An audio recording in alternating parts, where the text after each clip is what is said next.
Jubilee hills ఉప ఎన్నికపై కీలక update వచ్చింది. ఇప్పుడు జన్ లోక్పాల్ సర్వే ఇప్పుడు సంచలనం రేపుతోంది. ఈ సర్వే రిపోర్ట్ వల్ల బీఆర్ఎస్ కు ఒక గట్టి షాక్ అన్నట్టుగా తెలుస్తుంది. జన్ లోక్పాల్ సర్వేలో మాగంటి సునీత 3వ స్థానంలో ఉంది. అంటే అనూహ్యంగా బీజేపీ ముందుకు దూసుకొచ్చేసింది. బీజేపీకి ఇప్పుడు ప్లస్ గా మారిన బీఆర్ఎస్ అభ్యర్థిత్వం అయితే ప్రచారంలో ఇప్పుడు స్పీడ్ పెంచేశారు బీజేపీ అభ్యర్థి లంకల్ దీపక్ రెడ్డి.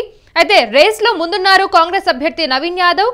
సర్వేలో మనం చూసుకుంటే కనుక నవీన్ యాదవ్ కు 39.10%, దీపక్ కు 34.55%, సునీతకు 23.25% ఓట్లు వచ్చినట్లుగా జన్ లోక్పాల్ ప్రకటన అయితే విడుదల చేసింది. సో ఈ సర్వే అయితే ఇప్పుడు బీఆర్ఎస్ కు గట్టి షాక్ గానే తెలుస్తుంది. సో ఈ అంశానికి సంబంధించి పూర్తి వివరాలు అందించడానికి మా ప్రతినిధి కిరణ్ లైన్ లో ఉన్నారు. ఎస్ కిరణ్, ఇప్పుడు జూబ్లీ హిల్స్ ఉప ఎన్నిక సంబంధించి అప్డేట్ చాలా కీలకంగా మారినట్టుగా తెలుస్తుంది. జన్ లోక్పాల్ సర్వే అయితే సంచలనం రేపుతుంది. ఈ అంశానికి సంబంధించిన పూర్తి వివరాలు ఏంటి? జూబ్లీ హిల్స్ ఉప ఎన్నికలపై కీలక అప్డేట్ అందుతుంది.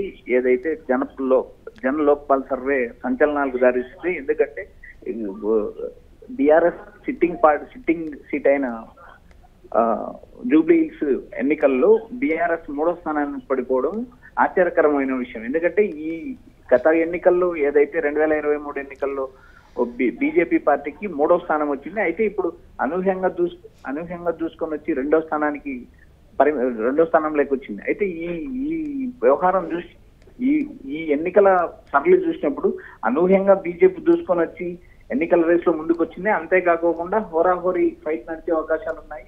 ఇప్పుడు వరుసగా జరిగిన పరిణామాలతో మనం చూస్తే ఏదైతే బీజేపీ వర్సెస్ కాంగ్రెస్ మధ్య తీవ్రమైన పోటీ నడిచే అవకాశాలు ఉన్నాయి.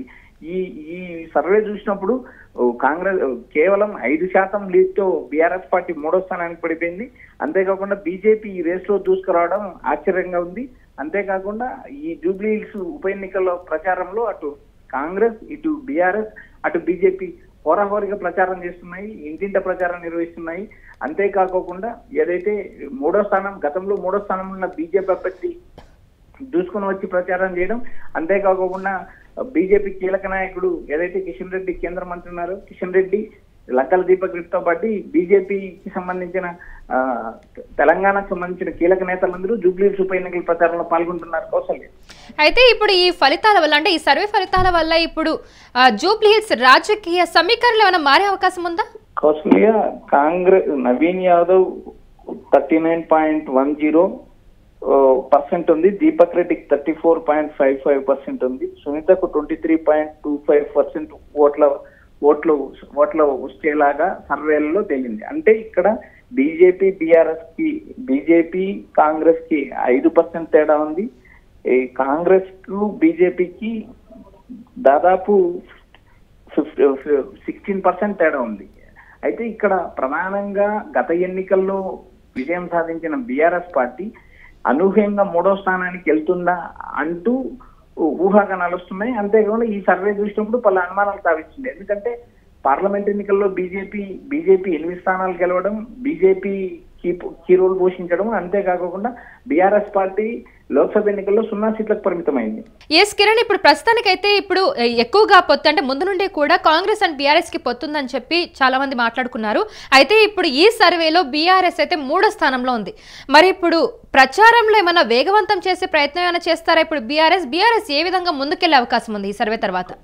కౌసల్య, ఈ జూబ్లీ హిల్స్ ఉప ఎన్నికల్లో బీఆర్ఎస్ పార్టీ అందరికంటే ముందు క్యాండిడేట్ సెలెక్షన్ చేసింది. అంతేకాకుండా ప్రచార కార్యక్రమంలో కూడా ఉధృతంగా పాల్గొనింది. ఎందుకంటే మాగంటి సునీతతో పాటు ఆమె ఇద్దరు పిల్లలు ప్రచారంలో పాల్గొంటున్నారు. అంతేకాకుండా మాగంటి గోపీనాథ్ చేసిన సేవలు కొనసాగిస్తాను, మాకు ఒక అవకాశం ఇవ్వండి అంటూ ప్రచారం చేస్తున్నారు. అంతేకాకుండా ఈ ఎన్నికలను ప్రతిష్టాత్మకంగా తీసుకున్నారు. అది సిట్టింగ్ స్థానం కాబట్టి ఏదైతే కేటీఆర్ తో పాటు హరీష్ రావు, జగదీష్ రెడ్డి లాంటి నేతలు డివిజన్ వార్డు ఇల్లు తిరుగుతూ ప్రచారం నిర్వహిస్తున్నారు.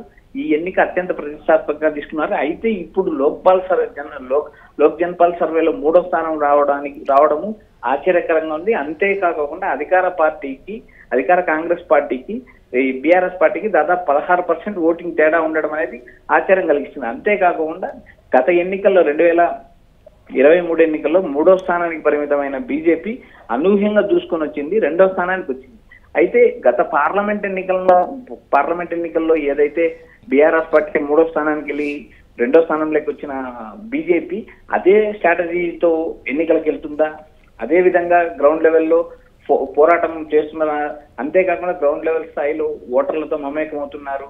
ఈ వ్యవహారాలన్నీ చూసినప్పుడు లంకల్ దీపక్ రెడ్డి 2వ స్థానానికి రావడం ఆశ్చర్యకరంగా ఉంది. అంతేకాకుండా కాంగ్రెస్ వర్సెస్ బీజేపీకి కేవలం 5% తేడా ఉండడంతో ఈ హోరాహోరీగా ఎన్నికలు నడిచే అవకాశాలు కూడా స్పష్టంగా కనిపిస్తున్నాయి. కౌసల్య, అయితే జన్ లోక్పాల్ సర్వే ఎంతవరకు సరైనదిగా భావించవచ్చు? అంటే గతంలో కూడా గత ఎన్నికల్లో ఈ సర్వే ఫలితాలు ఎంతవరకు కరెక్ట్ గా ఉన్నాయి?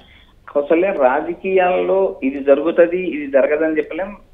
సర్వేలు ఒక్కొక్కసారి కరెక్ట్ అవుతాయి, ఒక్కొక్కసారి ఊహకు అందకోకుండా ఫలితాలు వస్తుంటాయి. అయితే ఇప్పుడు ప్రధానంగా జరుగుతున్న ఈ జూబ్లీహిల్స్ ఉప ఎన్నికల సరళి పరిశీలించినప్పుడు, ఎన్నికల ప్రచార సరళి పరిశీలించినప్పుడు ఏదైతే ముందు ఉన్న బీఆర్ఎస్ పార్టీ వెనుకంజ వేసింది, అంతేకాకుండా ఏదైతే కాంగ్రెస్ పార్టీ నత్తనడగ్గా కొనసాగించిన ప్రచార పర్వం దూసుకొని ముందుకెళ్తుంది. అంతేకాకుండా చివరి నామినేషన్ వేసిన తర్వాత అభ్యర్థి ప్రచారం చేసిన బీజేపీ 2వ స్థానానికి రావడం ఇక్కడ ఆశ్చర్యకరంగా ఉంది. అయితే ఈ సర్వే ఫలితాలు నిజమవుతాయా లేదా అనే అంశాన్ని మనం చెప్పలేని పరిస్థితి. ఎందుకంటే గత పార్లమెంట్ ఎన్నికలు చూసినప్పుడు ఇలాంటి సర్వేలను నమ్మొచ్చు అనే ఒక అభిప్రాయం కలుగుతుంది.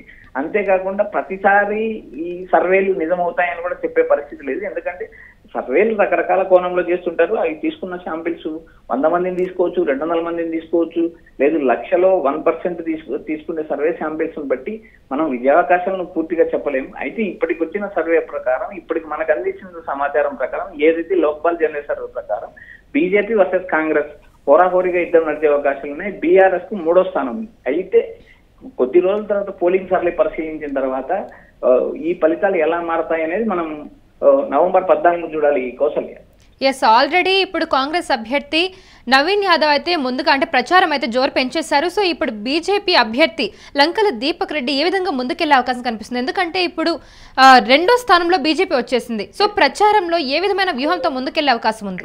కౌసల్య, ఏదైతే లోక్ జన్పాల్ సర్వే ప్రకారం మనం గమనించినప్పుడు కేవలం 5% తేడా అనేది ఎన్నికల స్ట్రాటజీలో పెద్ద తేడాగా పరిగణించారు. ఎందుకంటే 5% విజయావకాశాలు అటు ఇటు మారడం ఎన్నికల స్ట్రాటజీలో ఒక భాగము. బీజేపీ ఎంచుకున్న స్ట్రాటజీ ఎలా ముందుకెళ్తారా ఏమనే దాన్ని బట్టి ఫలితాలు ఆధారపడి ఉంటాయి. అంతేకాకుండా అధికార కాంగ్రెస్ పార్టీ కూడా ఒక వ్యూహంతో వెళ్తుంది. 2 సంవత్సరాల పాలన పూలైంది. అంతేకాకుండా ఈ ఎన్నిక డూ ఆర్ డై లాగా ఉంది కాబట్టి రేవంత్ రెడ్డి తన భుజస్కంధాలపై ఎన్నికేసుకున్నాడు, పక్కా వ్యూహంతో ముందుకెళ్తున్నారు. కాబట్టి ఎవరి పార్టీలు ఏదైతే బీజేపీ, కాంగ్రెస్, బీఆర్ఎస్ పార్టీ 3 పార్టీల వ్యూహాలు 3 పార్టీలకు ఉంటాయి. అయితే ఈ ఎన్నికల మేనేజ్మెంట్ ఏదైతే ఓటర్ను పోలింగ్ బూత్ తీసుకెళ్లి ఓటు వేయించుకున్న వాళ్ళే అంతిమ విజేతగా నిలబడతారు. అయితే ఈ వ్యవహారాలన్నీ ఈ నవంబర్ 11 పోలింగ్ రోజు ఒక అంచనాకు వచ్చే అవకాశం ఉన్నాయి. అంతేకాకుండా మనకు తుది ఫలితం రావడానికి నవంబర్ 14 వరకు వేచి చూడాల్సిన అవసరం ఉంది. Kaushalya, right Kiran, thank you for the information. మనం చూస్తున్నాం జూబ్లీహిల్స్ ఉప ఎన్నికపై అయితే కీలక అప్డేట్ వచ్చిందని చెప్పొచ్చు. జన్ లోక్పాల్ సర్వే అయితే ఇప్పుడు సంచలనం రేపుతోంది. ఇప్పుడు జన్ లోక్పాల్ సర్వే అయితే ఇప్పుడు బీఆర్ఎస్ కు గట్టి షాక్ ఇచ్చిందని చెప్పొచ్చు. జన్ లోక్పాల్ సర్వేలో మాగంటి సునీతకు 3వ స్థానం దక్కింది. అనూహ్యంగా బీజేపీ ముందుకు దూసుకొచ్చింది. బీజేపీకి బీఆర్ఎస్ అభ్యర్థిత్వం ప్లస్ గా మారింది.